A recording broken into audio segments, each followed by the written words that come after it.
Folks, I never had any idea that I would be under threat of cancellation, a TV show being canceled, by my ratings being too good. That's what's going on right now. Because Newsmax is getting a lot of attention right now, because we're doing very well, because people are noticing what we're doing, the truth we're speaking, guess what? That's bringing a lot of heat our way. Right now, members of Congress, actual sitting members of Congress, are sending out official letters to cable companies telling them to kick us off their cable systems. Isn't that ridiculous? Isn't that a little bit scary? Doesn't that sound like McCarthyism? Just a little bit. I don't know if I would have made the connection to McCarthyism had I not read Professor Alan Dershowitz's new Newsmax article, where he makes the case that what we're facing is something akin to McCarthyism. When they were going after communism, it's a little bit different, but same principle. Professor, welcome back. How are you? Well, thanks. When I was growing up, there was McCarthyism, and there was something called red channels, where McCarthy and his henchmen would write letters on senatorial or congressional stationery telling TV networks, you better take so-and-so off the air. Why do you have so-and-so off the air? Explain why so-and-so, who once went to a meeting in 1930 of a communist party, why is that person still on the air?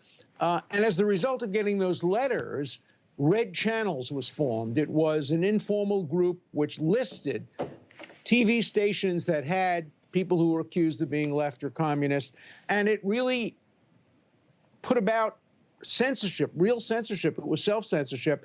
And when I read this letter from these two ill-advised, maybe well-intentioned members of Congress from Silicon Valley, who were probably trying to protect more or less their own constituents, namely the big tech, from intrusion, and instead they're going after Fox and Newsmax, it really reminded me of when I was growing up with McCarthyism. So I made the comparison, and I think it's an apt one, and it's very, very scary.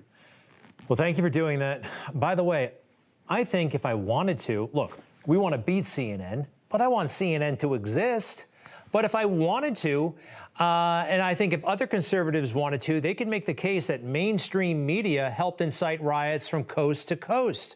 Now, we believe, and I think the numbers support us, that they have exaggerated the threat that black men face from law enforcement. They have pumped up those numbers and created an unreasonable fear of law enforcement, a resentment of law enforcement, and there have been all kinds of riots. So, you know what? Maybe I should write a letter to my congressperson and try to say CNN has incited riots. This should not last. Well, the important question is not whether you're right or they're right, but why we shouldn't have the right to flip the channel and listen to what they have to say, listen to what you have to say, listen to what Fox has to say, listen to what MSNBC has to say.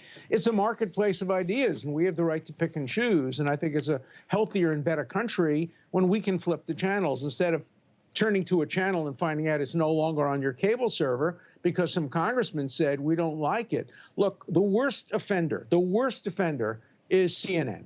They doctor tapes, they edit sound bites, they deliberately leave out things. Two examples.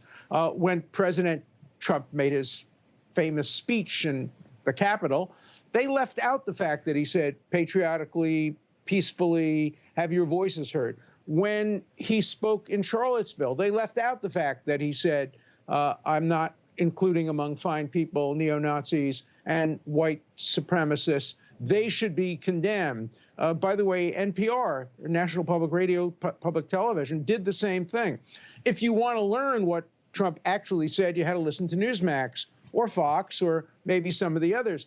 The point is that Americans should have the right to pick and choose what channels we want to watch. And it shouldn't be up to the cable providers, and it certainly shouldn't be up to members of Congress. It was Bill Safire, the great commentator, who once said, every American has the right to complain about what's on television, except Uncle Sam.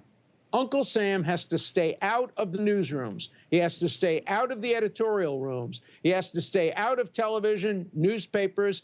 He is the umpire. It's like in a football game.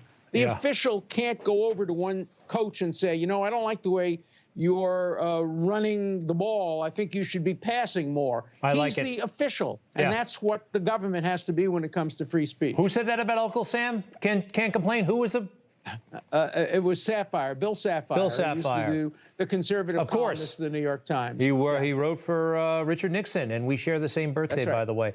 Hey, I do have two more quick things for you. Sure. Dominion Voting Systems, I believe, is suing Mike Lindell for like over $1 billion. I don't want to talk about the merits of the case, or unless you have something to offer, but just on the face of it, $1 billion. I mean, that's kind of absurd, a lot of right? Pillows. You got to sell a lot of pillows to make $1 billion. Look, whether Lindell was right or wrong, he had the right to express his views, and this is part of the public debate. And I don't think, unless they can demonstrate that with malice he deliberately, willfully, knowingly defamed them, I don't think they're going to get any pillows out of this. To be continued, Professor Dershowitz, catch his podcast, one of the best ones out there. He succeeded in no time, The Dersh Show. Check it out. Really good stuff. Congratulations. Appreciate it. Thanks so much. You bet. You bet. Hi, Emma Reckenberg here. If you like this video, there's a whole lot more to see on Newsmax TV. You can watch for free right here on our YouTube live stream and be the first one here each time our experts break down real news. Just hit that subscribe button, ring the bell icon, and stay with us on America's fastest growing cable news channel, Newsmax TV.